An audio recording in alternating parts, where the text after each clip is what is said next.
చదవక మరునాడు మీరు గొప్ప పాపము చేసిరు కనుక యెహోవా యొద్దకు కొండ ఎక్కి వెళ్ళుదను. ఒకవేళ ఈ పాపములకు ప్రాయశ్చిత్తము చేయగలనేమోనా. అప్పుడు మోషే యెహోవా యొద్దకు తిరిగి వెళ్ళి, అయ్యో ఈ ప్రజలు గొప్ప పాపము చేసిరా. వారు బంగారు దేవతను తమ కొరకు చేసుకునిరి.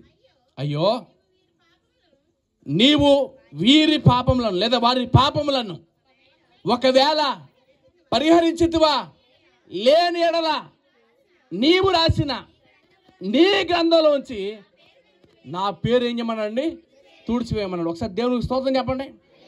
అమ్మ వెనకాల చేతులు ఎత్తట్లా. ఒకసారి దేవునికి స్తోత్రం చేద్దామా? అబ్బా ఎంత సంతోషంగా ఉందని అసలు.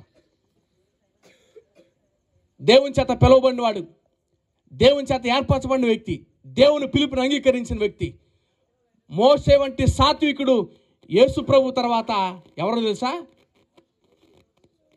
చెప్పండి. మోషేనే ముందు, అందుకే చెప్పాను నేను. యేసు ప్రభు తర్వాత మిక్కిలి సాత్వికుడు ఎవరంటే మోషే. మోషే అండి ఆ రాతి పలకలు తీసుకురావడానికి దేవుని దగ్గరికి వెళ్ళాడు. ఎక్కడికి వెళ్ళాడండి? దేవుని. ఈ లోపల ప్రజలకి మాకు వెంటనే దేవుడు కావాలని చెప్పారు. మోషే ఎక్కడున్నాడు?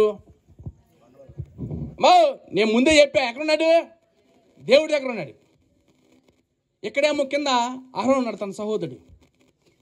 ప్రజలందరితో ఒకసారి కూర్చొని, రే ఇప్పుడు వెంటనే దేవుడు కావాలని చెప్పారు. ఇప్పుడు వెంటనే దేవుడు కావాలని చెప్పారు.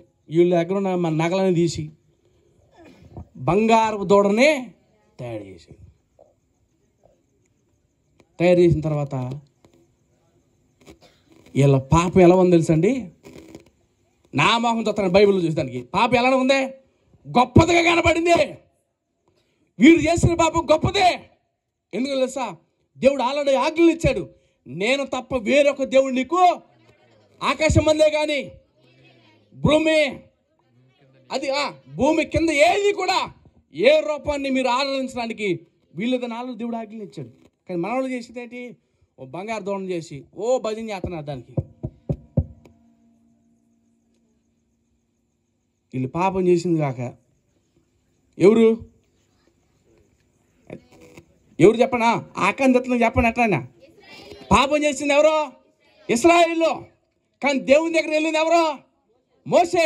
మోషే ఎందుకు వెళ్ళాడు?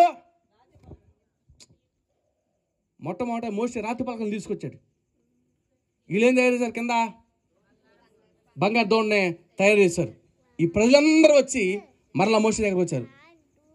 దైవజనుడు మోషే, మేమందరం కూడా పాపము చేసాము నాయన, ఇంక దీనికి ఏమైనా ప్రాయశ్చిత్తం ఏమైనా ఉందామని వాళ్ళు అడిగినప్పుడు మోషే, నేను ఎట్టి రీతిగా అయితే దేవుని దగ్గర వచ్చానో మరలా అట్టి రీతిగా దేవుని దగ్గరికి వెళ్తాను అన్నాడు. ఇప్పుడు మరలా మిమ్మల్ని అడుగుతాను, పాపం చేసింది ఎవరో?